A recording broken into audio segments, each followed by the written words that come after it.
Sud Radio refait sa déco avec Maison Créative. Sandrine Debruyne. Bonjour Sandrine Debruyne. Bonjour Jean-Marie. Directrice de la rédaction de Maison Créative. Vous nous aidez, quand il y a du soleil, à nous mettre à l'ombre. Oui, allez, en petit jeu de mots, à l'ombre a-t-on toute l'égalité. Si vous ne prenez aucun risque côté déco, c'est vrai que c'est bien plus simple que vous ne pouvez l'imaginer. On a plusieurs critères pour se mettre à l'ombre des soleils parce que l'été s'annonce quand même un petit peu chaud. Alors, pour déterminer ce qui vous convient le mieux, on fait très attention à l'esthétique, à l'usage et au prix. On a plusieurs solutions. Je vous propose de commencer par une solution très souple et modulable. En fait, on a des stores indépendants qu'on pose sur des pieds et qui vont se dérouler de part et d'autre d'un tube axial. Ça va être lesté par des dalles en béton. C'est vrai que c'est très facile à déplacer. On trouve ça chez Espéry, donc très accessible. Facile à mettre en œuvre et ultra déco. Vous savez, ces grandes voiles d'ombrage tricolores qu'on a en tissu acrylique. Donc, on filtre les UV à hauteur de 97%, ce qui est plutôt pas mal. Ouais. La fixation, elle va se faire en revanche par des anneaux en inox marin attachés à chaque angle. Donc, il faut un petit peu d'espace. C'est vrai que c'est beaucoup plus compliqué peut-être à accrocher. Et c'est quoi les avantages et les inconvénients de ces solutions ? Alors les avantages, il suffit de les déployer pour se procurer une ombre immédiate. Ce sont des solutions souvent très déco qui donnent de la terrasse au jardin une petite touche un petit peu contemporaine.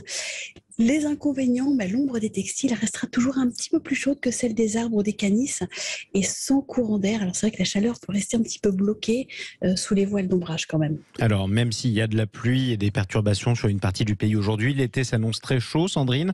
Est-ce qu'on a une autre possibilité pour se créer de l'ombre ? Mais oui, regardez, je vous envoie du soleil en Oui. direct ce matin. La pergola bioclimatique, peut-être, elle est en aluminium, alors avec une toiture à lame orientable, ce qui signifie en fait que vous aurez un ajustement avec l'ensoleillement, en étant abrité des intempéries avec une ventilation naturelle. Vous pouvez être adossé à la maison, ce qui va en fait lui offrir de l'ombre et qui va participer surtout au confort de l'été. Alors un détail non négligeable, les dernières années affichent quand même un design hyper sophistiqué qui vont donner à créer un style un petit peu différent pour la maison. Alors j'imagine que là aussi nous avons quelques avantages et aussi quelques inconvénients. C'est vrai, les pergolas bioclimatiques, elles offrent non seulement un parfait compromis entre le store et la véranda, elles régulent la température dans la maison, elles permettent à ce titre en fait des économies d'énergie, on n'en fait jamais trop, elles intensifient le rapport lumineux dans la maison, ça c'est le véritable avantage. Le petit inconvénient, alors son esthétique contemporaine ne s'adapte peut-être pas à tous les styles de maison et son prix parfois peut être un léger frein pour certains foyers. Oui, surtout par les temps qui courent. Allez, une dernière petite idée un petit peu plus naturelle, Sandrine.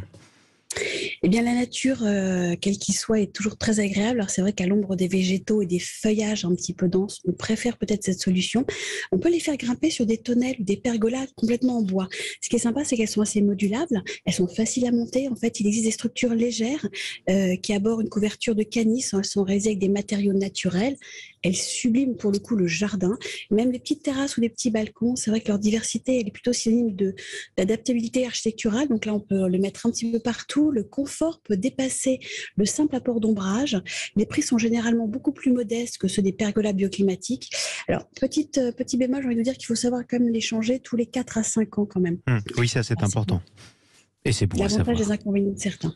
Merci beaucoup Sandrine Debruyne, directrice de la rédaction. Pour vos vacances, Jean-Marie. Ben oui, c'est ce que je me disais puisque vous étiez en duplex du paradis depuis l'île de Beauté. Je rappelle quand même que vous êtes directrice de la rédaction de Maison Créative. Tous les conseils de décoration, on peut les retrouver évidemment. Vous savez quoi ? On va essayer de se marier, ma chère Sandrine, pas forcément avec vous.